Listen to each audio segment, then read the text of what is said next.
Mummy जी आप फिर से काम करने लगी। मैंने आपको मना किया था ना कि आपको काम करने की कोई ज़रूरत नहीं है।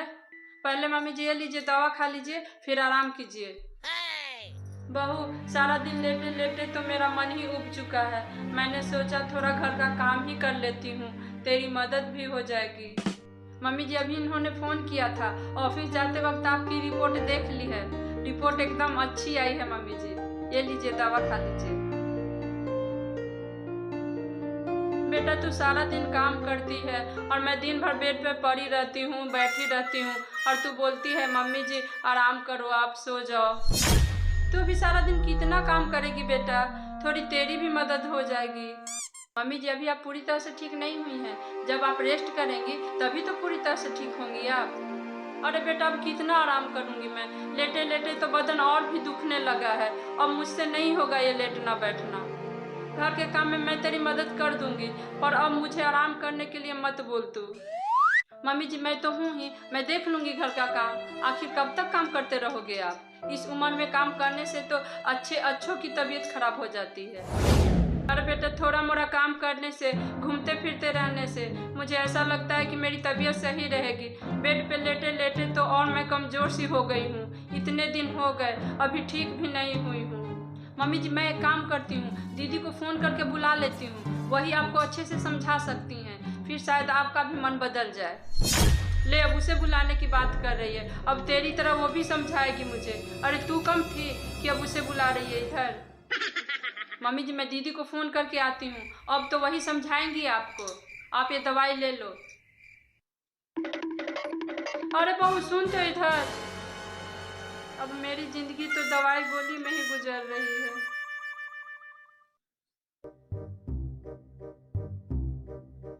भाभी, अरे दीदी आ गए आप? अरे भाभी क्या बात हो गई, मम्मी की तबीयत ज़्यादा खराब हो गई है क्या? आपने फ़ोन करके मुझे बुलाया है, वो भी अचानक। अच्छा हुआ दीदी आप आ गई, अब मम्मी जी को आप ही समझाइए। वो इस उम्र में उठकर घर का काम करने लगती हैं, मेरे इतने समझाने के बावजूद भी नहीं सुनती। वो बोलती हैं कि तू अकेले घर का काम कितना करती रहेगी, मैं तेरी मदद कर देती हूँ। जबकि मुझे घर के काम करने में कोई परेशानी नहीं है, ज़बरदस्ती करने लगती हैं वो। एक तो उनकी तबीयत ठीक नहीं रहती है, अब आप ही समझा सकती हैं मम्मी जी को, वो तो मेरी एक भी बात नहीं सुनती हैं। ये मम्मी भी ना, मैं इनको फ़ोन पे कितना समझाती हूँ कि आप इस उम्र में इतना काम मत किया करो। मैं अभी जाकर उनसे बात करती हूँ। हाँ दीदी और नहीं तो क्या, आप जाकर अच्छे से समझाइए। मैं आप लोगों के लिए चाय बनाती हूँ, तब तक आप माँ बेटी बातें कीजिए। मैं करती हूँ भाभी मम्मी से बात। मुझे ससुराल में भी मम्मी की ही टेंशन लगी रहती है, अभी जाकर मैं उन्हें अच्छे से समझाती हूँ। ठीक है दीदी, मम्मी जी अपने कमरे में ही हैं, आप जाइए।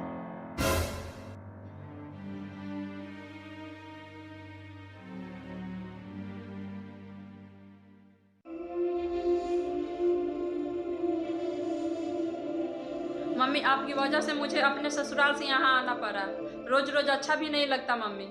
अरे बेटा मैं कहाँ जिद कर रही हूँ मम्मी, मुझे तो ऐसा लगता है कि आप भैया और भाभी के पैसे बचा रही हैं। भैया भाभी तो इतने अच्छे हैं कि आपको अच्छे से अच्छे हॉस्पिटल में ले जाकर दिखलवा देंगे, मगर आपने तो कसम खा रखी है कि मुझे ठीक होना ही नहीं है। आप ही कहते होंगे कि मुझे किसी सस्ते हॉस्पिटल में ले जा, मुझे सब पता है, इसलिए आप ठीक नहीं हो रही हैं।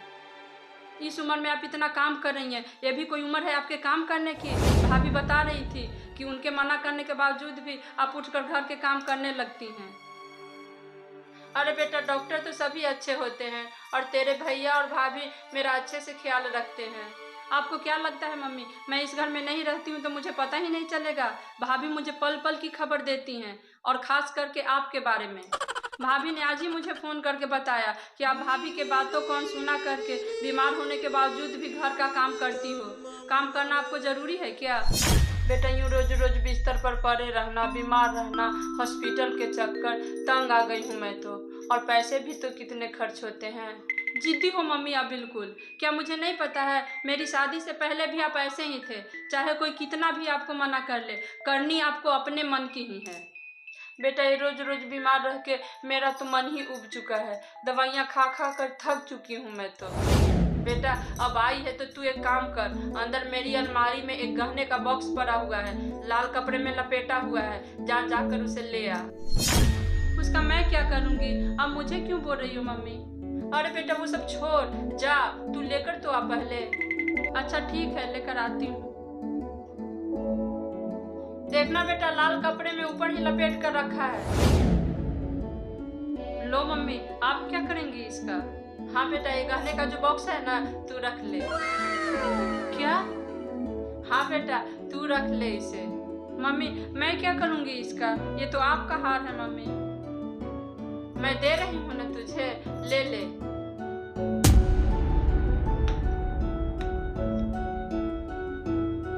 ये आपने मेरे लिए रख रखा है मम्मी? हाँ बेटा।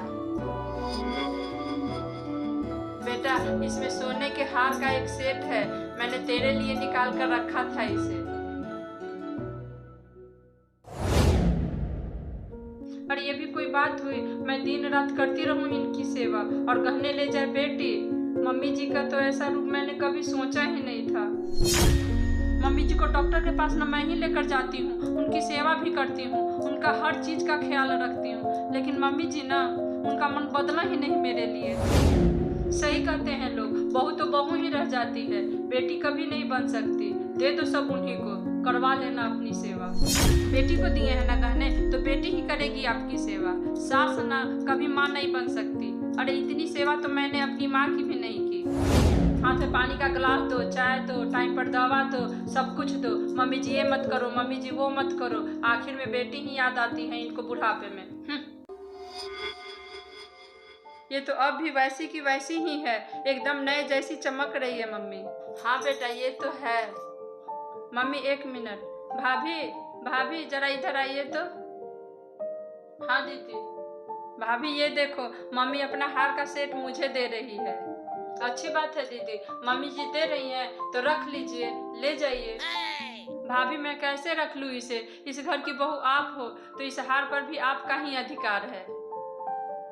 भाभी मैं इसे नहीं लूंगी, मम्मी का ध्यान आप रखती हैं, मम्मी की दिन रात सेवा आप करती हैं, तो मम्मी की हार भी आपको ही मिलनी चाहिए।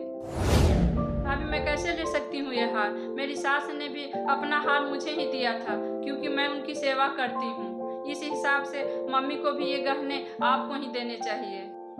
बेटा तुझे मैं पूरे थोड़े ही दे रही हूँ, तेरी भाभी के लिए भी रखा है मैंने। अलमारी में एक सेट और है जो तेरी भाभी के लिए है। अच्छा मम्मी, भाभी के लिए भी आपने रखा है? ये तो बहुत ही अच्छी बात है। मम्मी जी मुझसे बहुत बड़ी भूल हो गई, मैं आपके बारे में पता नहीं क्या क्या सोच रही थी, पर आप तो मुझ में और दीदी में फर्क ही नहीं करती। मम्मी पर मैं इस हार को नहीं ले सकती, इस हार की असली हकदार तो भाभी हैं, वो इस घर की बहू हैं, फिर मैं कैसे ले सकती हूँ? बेटा 2 सेट है मेरे पास, एक ससुराल के तरफ से और एक तेरे नाना नानी ने दिया था मेरी शादी पर, तो एक सेट मैं तुझे दे रही हूँ और एक सेट तेरी भाभी को दे दूंगी। बेटा ये सेट मैं तुझे अपने मायके की तरफ से दे रही हूँ, मेरे लिए तुम दोनों ही बराबर हो और मेरी बेटियाँ हो। मैं ऐसा बिल्कुल भी नहीं मानती कि वो मेरी बहू है और तुम मेरी बेटी हो। अब खुद देख लो मम्मी, आपको जैसा ठीक लगे। बेटा मैंने तुझे जन्म दिया है तो मैं तुझे नजरअंदाज भी नहीं कर सकती, और वो इस घर की बहू है तो उसका भी इस घर पर पूरा हक बनता है। इसलिए मैंने तुम दोनों को हमेशा ही बराबर समझा, ताकि तुम दोनों में कभी मनमुटाव न हो।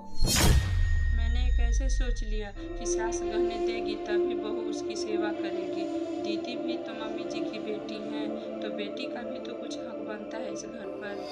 अच्छा तू ये बता, अगर तेरी जगह पर कोई लड़का होता तो उन दोनों के बीच बंटवारा होता ना? वैसे भी मैंने तुम दोनों को बराबर बराबर दे दिया है, और मेरे लिए लड़का हो या लड़की दोनों समान हैं। कौन से मेरे 3-4 बेटे हैं, बस एक तू और तेरा भाई ही तो है। अगर तेरी जगह पर कोई लड़का होता तो उसे भी तो मुझे देना पड़ता ना। मेरे लिए तो लड़का लड़की कुछ नहीं, बस दोनों बच्चे हैं मेरे वो। मेरी आत्मा भी संतुष्ट हो गई कि मेरे दोनों बच्चों में कभी लड़ाई नहीं होगी। मैंने तुम दोनों को हमेशा बराबर ही समझा है। बेटा मैंने तेरी भाभी की शादी में जितना सोना चढ़ाया था ना, उतना ही सोना तेरी भी शादी में दिया था। अब तक मैंने तुम दोनों को बराबर ही रखा था। मैंने सोचा 2 सेट पड़े हैं, जब तक हाथ पांव चल रहे हैं तुम दोनों को दे देती हूँ। और बेटा बेटियों का भी तो घर पर हक होता है ना, मेरे लिए तो तुम दोनों एक जैसे ही हो। और बेटा तुम लोग हमेशा ऐसे ही मिलकर रहना। हाँ तो दोस्तों, ये वीडियो आप लोगों को कैसा लगा कमेंट में ज़रूर बताइएगा। अगर ये वीडियो आप लोगों को अच्छा लगा तो वीडियो को लाइक और चैनल को सब्सक्राइब जरूर करें। तो फिर मिलते हैं एक नए वीडियो के साथ, तब तक आप अपना और अपनों का ख्याल रखें। धन्यवाद।